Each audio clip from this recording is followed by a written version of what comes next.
আমাদের বাঙালি কমিউনিটি তারা চেষ্টা করে বাঙালি কমিউনিটির আশেপাশে বাড়ি কিনতে। তো সেই ক্ষেত্রে এই ধরনের বাড়ি কিনতে যে সমস্যাটা তৈরি হয় সেটা হচ্ছে আপনার লোন পাওয়া, লোকেশন দেখা এবং বাড়ির কন্ডিশন। আমরা কিন্তু প্রতিদিন 3টা 4টা করে বাড়ি দেখছি।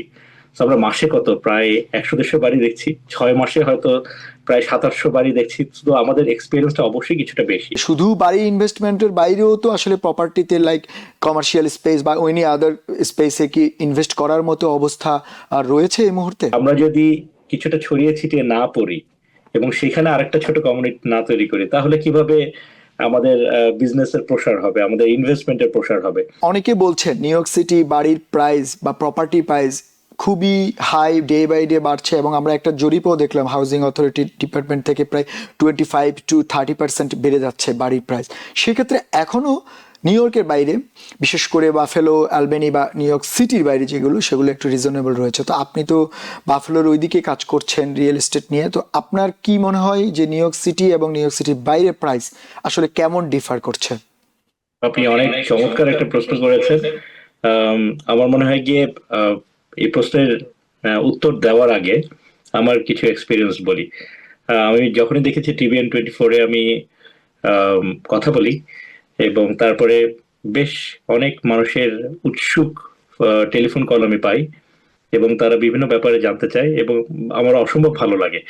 তো আমি প্রথমেই TVN এর যারা দর্শক রয়েছেন তাদের সবাইকে স্বাগতম জানাচ্ছি এবং ধন্যবাদ জানাচ্ছি আপনাদের এই আগ্রহের জন্য। আর আমার নাম্বারটা আমি বলে রাখছি, 716-237-0071। এই অনুষ্ঠানের পরেও যদি কখনো আপনাদের কোনো ব্যাপারে জানার প্রয়োজন পড়ে, আমি যতটুকু জানি আমি চেষ্টা করব আপনাদেরকে সে ব্যাপারে জ্ঞান দেওয়ার জন্য। তো আপনি যে কথাটা বলেছেন, চমৎকার একটা ব্যাপার যে নিউ ইয়র্ক সিটিতে এমন একটা শহর এখানে, যে এখানে কোনো সিজন নাই। শীতকাল বলেন, গ্রীষ্মকাল বলেন, সব সময় বাড়ির দাম চরম। তার মেইন রিজন হচ্ছে গিয়ে ডিমান্ড অ্যান্ড সাপ্লাই। আপনার যে পরিমাণ বাড়ি দরকার তার থেকে অনেক পরিমাণ কম আছে বলেই সারা বছর মার্কেটের দাম অনেক বেশি থাকে। এবং আপনি অলরেডি বলেছেন যে 20 থেকে 30% দাম বেড়ে গিয়েছে। এটা একটা খুব অ্যালার্মিং ব্যাপার, স্পেশালি যারা মধ্য আয়ী মানুষ এবং স্বল্প আয়ী মানুষ, তাদের জন্য আসলেই খুবই ডিফিকাল্ট একটা সিচুয়েশন ইনভেস্ট করা কিংবা বাড়ি কেনা। তো আমি বলবো যে নিউ ইয়র্ক স্টেটটা তো অনেক বড় এবং এখানে অনেক ধরনের অপরচুনিটি আছে। আমি যদি ওয়েস্টার্ন নিউ ইয়র্কের কথা বলি, রচেস্টার, আপনার সিরাকিউজ, বাফেলো, নায়াগ্রা ফলস থেকে শুরু করে আপনার একটা বড় একটা এরিয়া ধরে আমি যদি বলি, তো নিউ ইয়র্ক সিটির সাথে কম্পেয়ার করলে অবশ্যই অবশ্যই এখানে বাড়ির দাম কম। তো আমরা যখন ইনভেস্টমেন্টের কথা বলি তখন সবসময় আমাদের একটা জিনিস হিসাব করতে হবে যে আমি কত ইনভেস্ট করছি এবং কত রিটার্ন পাচ্ছি। ওকে। তো আমি যদি $1 মিলিয়ন ইনভেস্ট করি, আর তার বদলে আমি কত পাচ্ছি। ধরেন নিউ ইয়র্কের একটা বাড়ির কথাই বলি, যে ধরেন আপনি একটা হয়তো $1 মিলিয়ন বাড়ি কিনলেন, ভাড়া কত পেতে পারেন? ম্যাক্সিমাম হয়তো 4,000 5,000 ডলার। বাট এই $1 মিলিয়ন দিয়ে যদি আপনি বাফেলো কিংবা নায়াগ্রা ফলস বা ধরেন এরকম আশপাশের ছোট শহরগুলিতে, বা যে শহরগুলি যার মানে গ্রোথ রেট গ্রোয়িং অনেক হচ্ছে যে শহরগুলো এখনো গ্রোয়িং, গ্রোয়িং, হ্যাঁ। এক্সেলেন্ট, দারুণ একটা ওয়ার্ড বলেছেন। So, যারা গ্রোয়িং হচ্ছে এরকম একটা শহরগুলিতে যদি আপনি এসে দেখেন যে এখানে বাড়ির দাম কম্পারেটিভলি অনেক কম, বাট যেহেতু গ্রোয়িং আপনি কথাটা বলেছেন, দ্যাট মিনস এখানে অবশ্যই জব অপরচুনিটি অনেক বেশি আছে। যখন জব অপরচুনিটি বেশি থাকে তখন মানুষও বিভিন্ন স্টেট থেকে আসে এখানে জব করবার জন্য। তো যখনই আসে তখন তো তাদের তো কিছু না কোনো না কোনো জায়গায় থাকার জায়গা লাগবে। তো সেই কারণে তারা অবশ্যই বাড়িতে ইনভেস্ট করবে কিংবা রেন্টাল ইনভেস্ট করবে বা রেন্টাল ভাবে থাকার চেষ্টা করবে। তো ওই ধরনের যদি আমি প্রেক্ষাপটটাকে বিচার করি, সেই ক্ষেত্রে আপনি $1 মিলিয়ন যদি ইনভেস্ট করেন এখানে, এখানে হয়তো আপনি 4 5টা বাড়ি কিনে ফেলতে পারবেন গিয়ে। যে এখন লোকেশন অবশ্যই একটা ইম্পর্টেন্ট ফ্যাক্টর। যদি আপনি অনেক ভালো একটা লোকেশনে বাড়ি কিনতে চান, হয়তো 3.5 লাখ 3.5 লাখের মধ্যে একটা সুন্দর বাড়ি পাওয়া যাবে। হয়তো মিডিয়াম ক্যাটাগরি লোকেশনে গেলে হয়তো 2 থেকে 2.5 লাখ 2.5 লাখের মধ্যে একটা ভালো বাড়ি পাওয়া যায়। আবার যদি একটু আহ, আমি খারাপ বলবো না, বাট আমি বলবো গিয়ে যে যেখানে একটু স্বল্প আয় মানুষরা বেশি থাকে বা হয়তো মিক্সড নেবারহুড গুলি, সেসব জায়গাগুলিতে হয়তো বাড়ির দাম কিছুটা কম থাকে। মেবি হয়তো 1 লাখ 1.5 লাখ 1.5 লাখের মধ্যেও বাড়ি পাওয়া যায়। তো আমি বলবো যে ইনভেস্টমেন্টের কথা যদি বলেন সেই ক্ষেত্রে আহ স্বল্প আয়ের মানুষদের এলাকাতে বাড়ি কেনাটা ভালো, কারণ সেখানে অনেক তবে আহ, তবে এই পর্যায়ে রাকিব ভাই, আপনি যেটা বলেছেন যে টিবিএন অবশ্যই আমরা চেষ্টা করি কমিউনিটির মানুষকে তথ্য দিতে, তথ্য দিয়ে সহায়তা করতে। তো এই জি, পর্যায়ে আমি যেটা জানতে চাচ্ছি, এবং আমাদের অনেক দর্শকও অনেকে এই কথাটা বলেছেন যে গত কয়েক বছরে অনেকে অবশ্য বাফেলো বলেন অনেক জায়গায় ইনভেস্ট করেছে কিন্তু সেভাবে রিটার্ন পায়নি। সেটার পেছনে একটা বড় কারণ আপনি বললেন যে লোকেশন একটা ফ্যাক্ট, আপনি কী ধরনের বাড়ি কিনছেন, এবং আপনাদের মতো প্রফেশনাল রিয়েলিটরের সঙ্গে যোগাযোগ করাটাও একটা গুরুত্বপূর্ণ বিষয়। কারণ আপনারা যেরকমভাবে যে কনসালটেন্সি করতে পারবেন যে কোথায় কিনলে কিভাবে লাভ হবে, সেটা একটা বড় বিষয়। তো আমার যেটা জানার ইচ্ছা যে আমাদের বাঙালি কমিউনিটি তারা চেষ্টা করে বাঙালি কমিউনিটির আশেপাশে বাড়ি কিনতে। তো সেই ক্ষেত্রে এই ধরনের বাড়ি কিনতে যে সমস্যাটা তৈরি হয় সেটা হচ্ছে আপনার লোন পাওয়া, লোকেশন দেখা এবং বাড়ির কন্ডিশন। তো এই ব্যাপারগুলোতে আপনারা আসলে কিভাবে একজন ইনভেস্টরকে আস্থা দিতে পারবেন বা সহায়তা করতে পারেন? আমার মনে হয় গিয়ে আস্থাটা আসবে তখনই যখন আমি একেবারে সঠিক ইনফরমেশনটা তাকে দিব। তো যখন একজন আপনি রিয়েলটার কাছে যান, সে রিয়েলটার তো লাইসেন্স রিয়েলটার, তো সে কিন্তু দায়বদ্ধ, নিউ ইয়র্ক স্টেটের কাছে দায়বদ্ধ এবং আপনার কাছেও দায়বদ্ধ।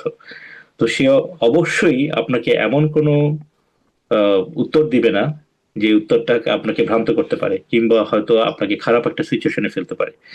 কারণ আমাকে প্রতিটা মুহূর্তে চিন্তা করতে হবে যে আমি রিলায়েবল ইনফরমেশন দিচ্ছি কিনা এবং সেটা আপনার জন্য কতটুকু আমি রেসপন্সিবিলিটি বিয়ার করছি এবং সেটা আপনার জন্য ভালো কিনা প্রতিটা মুহূর্তে আমাকে চিন্তা করতে হয়। তো আমি আহ, একটা উদাহরণ বলবো যে ধরেন আমরা যখন রিয়েলটারা আহ, একজন বায়ারকে সাথে নিয়ে একটা বাড়ি দেখতে যাই, আমরা কিন্তু তখন বাড়িটার ভালো অংশটাও বলি, খারাপ অংশটাও বলি, এবং যেন সেটা খুবই তার দরকারি, সেটা এটা খুবই খুব দরকারি। ইম্পর্টেন্ট একটা জিনিস। এখন একজন বায়ারের পক্ষে হয়তো প্রত্যেকেরই বাড়ি সম্পর্কে আইডিয়া আছে, কারো হয়তো কিছুটা কম, কারো কিছুটা বেশি, বাট আপনারা যদি আমাদের কথা চিন্তা করেন, আমরা কিন্তু প্রতিদিন 3টা 4টা করে বাড়ি দেখছি। তো আমরা মাসে কত প্রায় 100 150 বাড়ি দেখছি, 6 মাসে হয়তো প্রায় 700 বাড়ি দেখছি। তো আমাদের এক্সপিরিয়েন্সটা অবশ্যই কিছুটা বেশি। এবং যখনই আমরা একটা বাড়িতে ঢুকে আমরা সাথে সাথে বুঝতে পারি যে বাড়ির ফাউন্ডেশন ঠিক আছে কিনা, স্ট্রাকচার ঠিক আছে কিনা, রুফ ঠিক আছে কিনা, যেগুলি অনেক বেশি খরচ পড়ে গিয়ে একটা বাড়িকে ঠিক করবার জন্য। তো এই অংশগুলিকে, বা হয়তো আমরা ছোট একটা মার্ক দেখলাম গিয়ে ছাদের কোন একটা কোণা থেকে বা ড্রপ সিলিং এর কোণা থেকে, and ওইটা থেকে আমাদের অবশ্যই দেখা উচিত যে তার উপরে কি সমস্যা, তার উপরে কি সমস্যা, এবং এই ব্যাপারগুলি অবশ্যই আমাকে একজন বায়ারকে জানানো উচিত। তো আমি বলবো গিয়ে যে রিয়েলটার ভার্সেস, অনেকে আছে যারা নিজেরা উৎসুক হয়েও রিয়েলটারের মতো বাড়ি বিক্রি বেচাকেনার ব্যাপারে মানুষকে হেল্প করতে চায়, বাট যেহেতু তাদের দায়বদ্ধতা নাই বাইরের সাথে এবং দায়বদ্ধতা নাই আপনার নিউ ইয়র্ক স্টেটের সাথে, তো তারা হয়তো কোনো কোনো সময় হয়তো ভুল করে হয়তো এমন কোনো ইনফরমেশন দিয়ে দিতে পারে যে ইনফরমেশনটা হয়তো সঠিক নাও হতে পারে, কিংবা হয়তো স্টিয়ারিং হয়ে যেতে পারে। স্টিয়ারিং ইজ এ ক্রাইম, মানে ইজ নট নর্মাল। অনেক সময় তারা আসলে কনফিউজড হয়ে যায়, যার ব্যাপারটা হচ্ছে যে একজন ট্রু। প্রফেশনাল রিয়েলিটর যেভাবে মানে কাউন্সিল করবে, যেভাবে আপনি বললেন একটু আগে যে আপনারা অনেক বাড়ি দেখেন, আপনাদের অভিজ্ঞতা অনেক বেশি, সেই ক্ষেত্রে জি। আপনারা যেভাবে সহায়তা করতে পারবেন, আবার অন্যরা হয়তো যারা নতুন বা তাদের লাইসেন্স নেই তারা ওভাবে পারবে না। তো আমার আরেকটা জিনিস আপনার কাছে জানার ইচ্ছে, শুধুমাত্র বাড়িতে ইনভেস্টমেন্ট সেটা তো ইনভেস্টমেন্ট, আমরা বলছি প্রপার্টি ইনভেস্টমেন্ট, অনেকে চাইলে কমার্শিয়াল স্পেসও ইনভেস্ট করতে পারে। তো সেক্ষেত্রে আপনি আসলে কেমন সম্ভাবনা দেখছেন যে শুধু বাড়ি ইনভেস্টমেন্টের বাইরেও তো আসলে প্রপার্টিতে লাইক কমার্শিয়াল স্পেস বা এনি আদার স্পেসে কি ইনভেস্ট করার মতো অবস্থা রয়েছে এই মুহূর্তে? আমি যদি ইনভেস্টমেন্টটাকে একটু ভাগ করি, ছোট ছোট ভাগ করি, যে ধরেন একজন মানুষের 10 20 হাজার টাকা আছে, অনেক কষ্ট করে হয়তো আর্ন করেছে সেই টাকাটা, সেটা কোথায় ইনভেস্ট করতে, সেটা হয়তো স্মল ইনভেস্টমেন্ট, মিডিয়াম ইনভেস্টমেন্ট হতে পারে, গিয়ে লার্জ ইনভেস্টমেন্ট হতে পারে। আবার একসাথে কয়েকজন মিলে হয়তো ছোট ছোট গুচ্ছগুলিকে একসাথে করে বড় ইনভেস্টমেন্ট করে ফেলতে পারে। তো কমার্শিয়ালের ক্ষেত্রে দেখা যায় যে একটু টাকা পয়সা হয়তো বেশি লাগে, আপনার একটু বেশি ইনভেস্ট করতে হয় গিয়ে। যেমন একটা রেস্টুরেন্ট ধরতে গেলে আপনার মিনিমাম $2.5 থেকে $3 লাখ লাগেই, যার 5 7টা পার্কিং আছে। একটা গ্রোসারি শপ যদি আমি চাই, রিটেল শপ চাই গিয়ে, তার জন্য অ্যারাউন্ড 1.5 লাখ থেকে 3 লাখ, $3.5 লাখ পর্যন্ত, ডিপেন্ড আপন দ্য সিচুয়েশন বা লোকেশনের উপর বেস করে। তো ওগুলির জন্য একটু বেশি টাকা লাগে। তো বেশি টাকা, বেশি যে অর্থটা লাগছে সেটা তো আপনারা একসাথে জয়েন্টলি 5-7 জন মিলেও তো তৈরি করতে পারেন। আচ্ছা আচ্ছা। তো it's all about mind set up. But আমি বলবো গিয়ে যে বাফেলোর কনসেপ্টে যদি আমরা চিন্তা করি, বাফেলোতে আমি 2021 সাল থেকে এখন পর্যন্ত আমি দেখেছি যে প্রথমে অ্যামাজনের, জাস্ট একটা উদাহরণ হিসেবে বলছি, আমি কোনো পার্টিকুলার কোম্পানিকে প্রমোট করছি না, অ্যামাজনের একটা ছিল গিয়ে ওদের হাব, সেখান থেকে 2টা, তারপর 3টা, তারপর 4টা হাব তৈরি করেছে। তো ওরা তো সব কাজ করে গিয়ে আপনার নাম্বারের উপরে, ডিমান্ডের উপরে। তো এই যে ওদের যে বিজনেস বা ব্যবসার যে ব্যাপ্তি, যদি ওরা এই ব্যাপ্তিটাকে চিন্তা করতে পারে, আমরাও তো সেম ভাবে চিন্তা করতে পারি যে না, এখানে সেটা অবশ্যই খুবই একটা scope আছে। দরকারি কথা আপনি বলেছেন যে অ্যামাজনের মতো প্রতিষ্ঠান বা এই ধরনের প্রতিষ্ঠানগুলো যেমনটা বাড়ছে, তার মানে হচ্ছে ডিমান্ড বাড়ছে। আসলে ওখানে মানুষজন ইনক্লুড হচ্ছে, মানুষের ডিমান্ড বাড়লে সেক্ষেত্রে আসলে এই ধরনের ইনভেস্টমেন্টে প্রফিট পাওয়া বা এবং রিওয়ার্ড পাওয়া খুবই আরো সহজ একটা হয়। বড় রাকিবে, আমাদের একজন দর্শক রয়েছে, একটু আপনাকে থামাতে হচ্ছে, একজন দর্শক রয়েছে, আমরা প্রশ্নটা নিয়ে আপনার কাছে আবার আসছি। হ্যাঁ দর্শক, আপনি আপনার নাম বলে প্রশ্নটি করুন। আমার নাম আবু খান। হ্যালো, আমি জানতে চাচ্ছি এই ভদ্রলোকের নামটা, টেলিফোন নাম্বারটি, আমি তার সাথে পরে যোগাযোগ করব। আচ্ছা আচ্ছা, খুবই ধন্যবাদ। রাকিব ভাই, আপনি একটু আপনার ফোন নাম্বার এবং আপনার প্রতিষ্ঠানের ঠিকানাটা যদি উনাকে বলতেন, উনি পরে আপনার সঙ্গে যোগাযোগ করবে হয়তোবা। আমার নাম হচ্ছে রাকিব মাহমুদ, আমি একজন অ্যাসোসিয়েট ব্রোকার, আমি হান্ট রিয়েল এস্টেটের সাথে আছি। পাশাপাশি আমি একজন লাইসেন্সড প্রপার্টি ম্যানেজার এবং লাইসেন্স জেনারেল কন্ট্রাক্টর বাফলো এবং নায়াগ্রা ফলসে। তো আমার ফোন নাম্বার হচ্ছে 716-237-0071। তো ওকে। আপনাদের যে কোনো ব্যাপারে সমস্যা হোক আমাকে জিজ্ঞেস করেন, আমি চেষ্টা করবো আমার যতখানি সম্ভব আপনাকে হেল্প করবার জন্য। আচ্ছা, আরেকটা জিনিস রাকিব ভাই, যেমনটা আমরা বলছিলাম, যেমন আপনি বললেন আপনি বাফেলো, নায়াগ্রা বা এই ধরনের জায়গাগুলো তো নিয়েও কাজ করছেন।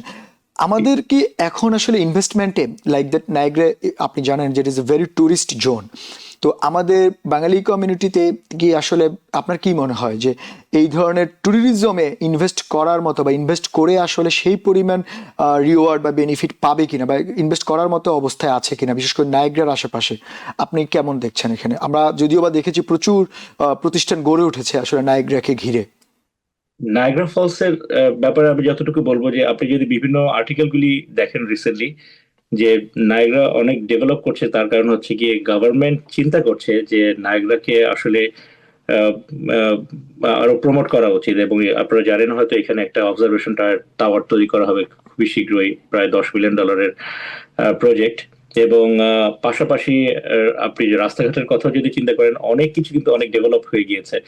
তো আমাদের আমি আমি যেটা মনে করি যে আহ, সবাই, আপনি কিন্তু শুরুতেই বলেছেন যে বাঙালিরা সবাই চায় যে বাঙালির কাছাকাছি ইনভেস্ট করবার জন্য। বাট আমরা যদি কিছুটা ছড়িয়ে ছিটিয়ে না পড়ি এবং সেখানে আরেকটা ছোট কমিউনিটি না তৈরি করি, তাহলে কিভাবে আমাদের বিজনেসের প্রসার হবে, আমাদের ইনভেস্টমেন্টের প্রসার হবে? নায়াগ্রা ফলসের আমি দেখেছি যে এয়ারবিএনবির যে ব্যবসাটা করে এখানে অনেকেই, এবং বছরে 5 থেকে 6 মাস তারা যে ব্যবসাটা করে, তাতে তারা সারা বছরের ইনভেস্টমেন্ট তো উঠে আসেই, তার সাথেও আরো অনেক অনেক লাভ থাকে। এবং আপনি চিন্তা করে দেখেন যে এয়ারবিএনবির জন্য কিন্তু আসলে খুব একটা বেশি কষ্ট করতে হয় না, 3-4 ঘন্টা কষ্ট করলেই হয় গিয়ে পুরো প্রপার্টিকে সেট আপ করবার জন্য, আপনার ফেসিলিটিসটাকে সেট আপ করবার জন্য। এবং ট্যুরিজম টাইমগুলিতে বেসিক্যালি মে মাস থেকে আপ টু সেপ্টেম্বরের শেষ পর্যন্ত বা অক্টোবরের মাঝামাঝি পর্যন্ত এত পরিমাণ ব্যস্ততা থাকে এখানে যে হোটেলগুলিতে সাফিসিয়েন্ট জায়গা থাকে না। এয়ারবিএনবির ব্যবসা অনেক ভালো এখানে। আমি আরো একটা জিনিস মনে করি যে আপনি যদি রিসেন্টলি, আমি গতকালকে রাতে আমি এই TVN24 এর কথা বলবার জন্য আমি জাস্ট দেখছিলাম যে প্রপার্টি ভ্যালু 100,000 এন্ড বিলো কি পরিমাণ আছে। তো আচ্ছা। আমি দেখলাম গিয়ে যে প্রায় 40-50টার কাছাকাছি প্রপার্টি আছে এই মুহূর্তে।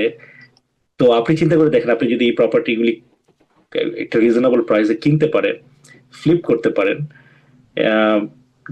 জাস্ট ধরে রাখেন 2 থেকে 3 বছর, 4 বছর, কারণ গ্র্যাজুয়ালি এই অংশটা স্যাচুরেটেড হয়ে যাচ্ছে গিয়ে, এটা আপনাদের জন্য অনেক অনেক বড় একটা ব্যবসার মাধ্যম হবে গিয়ে, ইনভেস্টমেন্টের একটা মাধ্যম হবে। আমি পার্টিকুলার একটা লোকেশন বলছি না, আমি জাস্ট একটা উদাহরণ হিসেবে বলছি। হ্যাঁ হ্যাঁ, ঠিক আছে। বাফেলোতেও দেখা যায় যে অনেক ভায়োলেশনের বাড়ি আছে। তো ভায়োলেশনের বাড়িগুলি যদি আপনাদের পূর্ব অভিজ্ঞতা থাকে, অনেকে আছে যে যারা নিউ ইয়র্ক সিটিতে যারা কনস্ট্রাকশনের সাথে জড়িত, তাদের পূর্ব অভিজ্ঞতা আছে, এবং তারা যদি এখানে এসে প্রজেক্ট হিসেবে আসে এবং এসে কিছু ভায়োলেশনের বাড়ি, ডেমোলেশনের বাড়ি বা এই ধরনের ভাঙাচোরা বাড়িগুলিকে তারা নিয়ে নেয়, অনেক কম দামে নিতে পারে, অকশনে নিতে পারে, নেওয়ার পরে তারা যদি ঠিক করতে পারে অনেক কম খরচে তারা ঠিক করতে পারবে নিউ ইয়র্ক সিটির তুলনায়, এবং সেই বাড়িগুলিকে আইদার আপনি বিক্রি করে দিতে পারেন ফ্লিপ করে, অথবা আপনি ভাড়ার ব্যবস্থা করতে পারেন। তো আপনি একটা জিনিস কিছুক্ষণ আগে বলেছেন যে ভাড়াটিয়ারদের ক্ষেত্রে খুব একটা ভালো এক্সপিরিয়েন্স নিউ ইয়র্ক হয়ে সিটি ওঠে না, হ্যাঁ। হয়ে ওঠে না। আমার মনে হয় গিয়ে যে আপনারা সঠিক মানুষটাকে বেছে নেওয়াটা খুব জরুরি দরকার, যে আপনি যদি নিজে কন্ট্রোল করতে পারেন এই টোটাল বিজনেসটাকে, সেটা সবচেয়ে ভালো এখানে থেকে বা টাইম টু টাইম এসে। বাট যদি না আসতে পারেন, সেক্ষেত্রে একটা রাইট পার্সনকে আপনার চুজ করা দরকার, যে আপনার ব্যবসাটাকে, যে নিয়ম কানুনগুলি জানে। আমি আসলে সবকিছু হচ্ছে ডিপেন্ড করছে যে আপনি কতটা সচেতন। প্রতিটা ইনভেস্টমেন্টই সচেতন হয়ে ইনভেস্ট করা উচিত, বাট ইনভেস্ট করতে গেলে যেটা আপনি বললেন যে প্রফেশনাল লোকের সঙ্গে আলোচনা করা, যেমন আপনি যদি অন্যরকম মানুষ যারা প্রফেশনাল না তাদের সঙ্গে আলোচনা করে যদি কেউ গ্রাহক প্রতারিত হয়, তার মানে এ নয় যে পুরো প্রক্রিয়াটা বা পুরো ইন্ডাস্ট্রিটা খারাপ, সেটা তো না। তো আমার আসলে আমাদের সময় খুবই কম, আমি একটু ছোট্ট করে আপনাদের কাছে জানতে চাইবো, সেক্ষেত্রে আপনি এবং আপনার প্রতিষ্ঠান শুধুমাত্র বাড়ি পারচেস নয়, আফটার পারচেস আপনারা কি কোনো প্রকারের সেবা, বিশেষ করে লোন পাওয়া, বাড়িওয়ালা ভাড়াটিয়া পাওয়া বা ভায়োলেশনগুলো রিমুভ করা বা কনস্ট্রাকশনে হেল্প করা, এগুলো আপনারা করেন কিনা? কারণ একজন মানুষ যদি নিউ ইয়র্ক সিটি থেকে ওখানে বাড়ি কিনতে যায়, তার যে ট্রান্সপোর্টেশনের দূরত্ব, আসলে এই ধরনের সার্ভিসও আসলে প্রয়োজন হয় মাঝে মাঝে। সেক্ষেত্রে আপনার প্রতিষ্ঠান বা আপনারা এগুলো আফটার পারচেস কোনো সার্ভিস দিয়ে থাকেন কিনা? আমরা অবশ্যই দিয়ে থাকি ভাই, এবং আমি বলবো গিয়ে যে আমার শুধুমাত্র শখ ছিল যে আমি রিয়েল এস্টেটই করবো, বাট দেখলাম যে আমার অনেক ক্লায়েন্ট আছে যারা নিউ ইয়র্ক সিটিতে কিংবা ভার্জিনিয়াতে কিংবা কানাডা থেকে তারা এখানে ইনভেস্ট করে, তাদের দরকার হচ্ছে প্রপার্টি ম্যানেজমেন্ট। তো তখন আমি প্রপার্টি ম্যানেজমেন্ট সাইডে আমি ফোকাস করি, এবং I got licence from the Buffalo city. New York থেকে সম্প্রচারিত TVN 24 টেলিভিশন, বিশ্বজুড়ে বাঙালির কণ্ঠস্বর।